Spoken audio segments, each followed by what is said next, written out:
What's going on, Summoners? Welcome back to another episode of Underrated Picks. My name is Irene and I'll be your host for this video. We're going to cover sleeper OP picks or heavily underrated ones across every single role, so make sure to stay tuned. By the way, I want to let you guys know that we're doing a giveaway for 7 annual ProGuides subscriptions and a ton of points. To have a chance at winning this prize, all you need to do is subscribe to our YouTube channel and head over to our giveaway section in our Discord. It just takes a few clicks and you are all set. For our question of the day though, which champion would make the worst roommate? Personally, I think Twitch wouldn't be the best champion to have to live with. I'm not a fan of smelling sewage, and this guy is without a doubt one of the stinkier champions out there. Let me know you guys' answers in the comments below. I definitely want to read them and see how creative these are.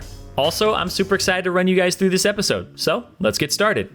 As always, let's start up with the top lane. We've got Fiddlesticks leading the charge with fears, game-changing ultimates, and most importantly, his tankiness? We've mentioned the Tank Fiddlesticks builds in other videos, and it's really starting to gain traction. Tank Fiddlesticks is on the board, guys. He's got over a 1% play rate, which I know doesn't sound like much, but that's actually pretty high. As of the end of the weekend, Fiddlesticks has been played in over 45,000 solo queue games, and it's absolutely for good reason. Most of us would have never thought Tank Fiddlesticks would actually be the meta build, but here we are today. Tank Fiddlesticks just does not die. Even if you build a Morellonomicon to cut through his healing, you're going to need a little bit more than an Executioner's Calling to pierce through his resistances as well. The combination of Frozen Heart and Spirit Visage provide Fiddlesticks plenty of cooldown reduction, as well as bonus healing to work with. Fiddlesticks is basically a CC-heavy drain tank who also deals pretty sizable damage when his ultimate is up. The kicker is that Fiddlesticks is a ranged champion. He's able to slowly poke down his opponents, and if they want to scrap with him, he can just wait out their crowd control, fear them, and begin channeling his W, Bountiful Harvest, which allows him to drain health from nearby enemies. This is basically Support Fiddlesticks 2.0. He's even stronger though, because he has solo lane income and more items.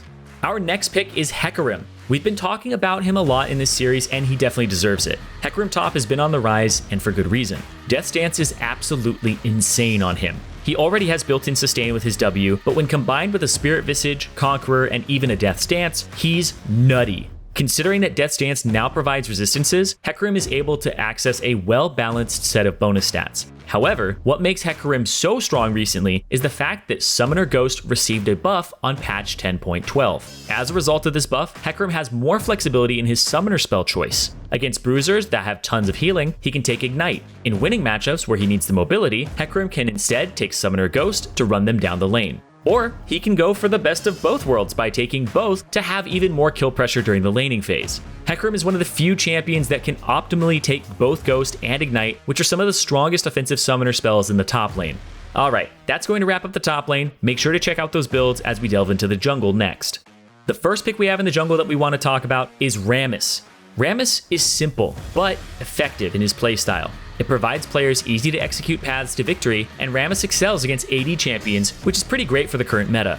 Top lane bruisers, many junglers, assassin mid laners, and most bot laners deal primarily physical damage. Rammus is able to stack armor, not only making him tankier, but also providing him more damage because of the unique ratios built into his kit. Rammus's 52% overall win rate implies that he's not someone you can underestimate. While a lot of players might not think that he's super OP or that there's plenty of counterplay to him, a lot of those same players are the ones that have to witness the defeat screen after they witness their teammates fall one by one to him. Rammus's simplicity and point-and-click crowd control make him a devastating pick to play against for all players.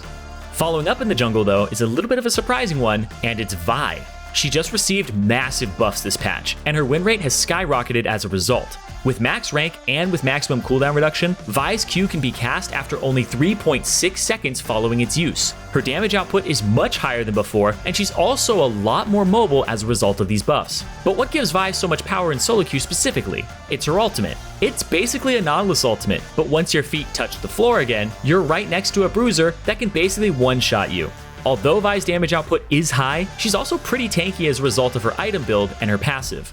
Vi's passive, Blast Shield, grants her a shield based on her maximum health, and her build incorporates a decent amount of it. Activating her W, Denting Blows, reduces the cooldown of her passive, allowing Vi to cycle through multiple shields in longer fights. This is what Death's Dance and Steric's Gauge are absolutely perfect for. They stall out fights and give Vi opportunities to punch her way to victory. Alright, that's going to do it for the jungle, so we're throwing up those builds one more time for you guys to check out, and next, let's run through the mid lane. First in the mid lane isn't even someone that should be here. Nocturne has been silently destroying the mid lane as a result of his powerful wave clear and kill pressure during the laning phase. He's basically able to shove in any wave, roam, or even look for solo kills against his direct opponent if they overextend. Nocturne received a buff this patch aimed at making him a stronger jungler by providing him even more cooldown reduction when he hits monsters. Thus, mid lane Nocturne is also stronger than before since he's now able to counter jungle and farm his own jungle faster in between waves. Mid Nocturne will usually hit level 6 a bit faster than jungle Nocturne, meaning that he can apply side lane pressure earlier than most players are used to. Nocturne's paranoia is extremely disorienting, especially because players can't effectively communicate to each other what's going on. Nocturne is able to stir up chaos and take advantage of that. When Nocturne is fed, he's able to turn off the lights and one-shot any carry that feels brave enough to set out into the open. Next up for mid laners is Lux. While she's received support buffs back in patch 10.11, Lux mid lane has been thriving off of the buffs to her slow. The added utility has provided Lux with more safety, more lockdown, and more impact in her games. Leading with her E's slow now makes it much easier to land her follow-up Q because of how long the slow lingers. As opposed to the previous 0.25 seconds, the buff she received brought it up to a whole second. Getting hit by Lux's E feels so much more oppressive than before, and not enough players are using her in spite of the amount of time that's passed. Lux is a pretty underrated pick in solo queue. In spite of this, she's a mid laner that can provide everything her team could possibly need. She helps protect allies with her immense shields, she can pick people off with her Q, and also does decent damage with her full combo. Making picks is one of the easiest ways to carry in solo queue games, and Lux is definitely one of the best mid laners for getting the job done. And let's not forget how good she is at stealing Baron as well. Lux's E and R deal an insane amount of damage, and enemy junglers definitely need to stay on their toes when playing against one. Okay, that's it for the mid lane. So like always, we're going to throw those builds up on the screen one last time for you guys. Make sure to save them and give these champions a try. Now, let's run through the bottom lane. For our first bottom lane pick, we want to mention Kog'Maw. Kog'Maw recently received a buff for his AP variant, and thus has started seeing a lot more play in the mid lane. We're still trying to figure out just how good Kog'Maw mid is, but this buff indirectly helps AD Kog'Maw in several ways. One of the biggest reasons bot lane Kog'Maw is stronger now is because of his flex potential. Just because Kog'Maw got locked in doesn't mean that it's going bot lane. Enemy players will have to think twice about where Kog'Maw is headed, and this can cause some confusion during champion select. Overall, however, Kog'Maw has been finding a decent amount of success in spite of his low play rate. He's held around a 52% win rate in Platinum and higher for several patches in a row. Kog'Maw's damage, high range, and incredible scaling with attack speed make him a powerful marksman who just can't be ignored. His on-hit build combined with lethal tempo transform him into a devastating acid cannon who can melt through enemy frontliners as well as their carries. The next champion we want to mention is Draven. Draven's oppressive laning and snowbally nature have always made him a go-to solo queue champion for many. His playstyle revolves around dominating the laning phase, picking up leads, and using those leads as a driving force to end games quickly. When paired with an aggressive support, Draven creates an immense amount of lane pressure. Usually this should lead to a solo kill or an insane CS lead.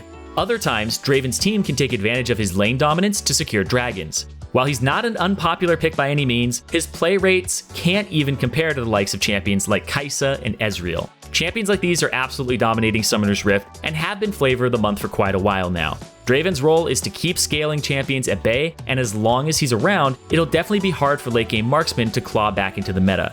A lot of marksmen that we see now are mid-game oriented, which is exactly why Draven is such a good pick right now. He's able to put mid-game champs a bit behind and fight them with leads he created for himself earlier on in the game. Now that's it for the bottom lane. The builds are up on your screen for you guys, so don't worry if you missed them. They're right here for you.